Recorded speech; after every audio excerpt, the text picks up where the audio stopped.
provide some concrete examples of that.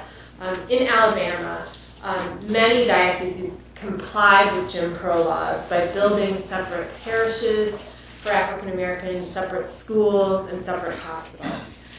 Even in dioceses across the South where whites and blacks were permitted to attend the same church, seating and communion lines were segregated, with blacks often sitting behind a screen toward the back of church and being at the back of communion lines.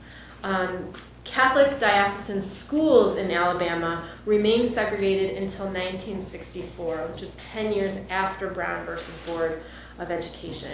And even when desegregation began in Alabama Catholic schools, there were so many protests from white Catholic parents that integrated admissions took place only on an individual case-by-case basis, which meant that integration was very, very slow to take place in Catholic schools.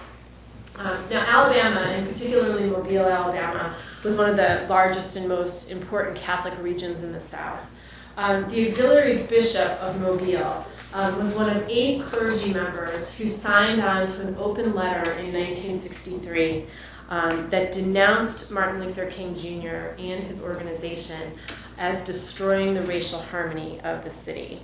And it was in response to that letter, to which one signatory was the Catholic auxiliary bishop, that Martin Luther King composed his famous letter from a Birmingham jail. So the actual Archbishop of Alabama had forbade priests during Jim Crow to publicly challenge segregation or to participate in demonstrations. And so most priests obeyed him, but there was one notable exception.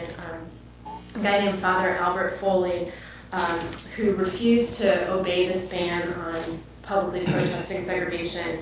And Father Foley brokered a deal with the mayor of Mobile, a guy named Joseph Langan, who was Catholic.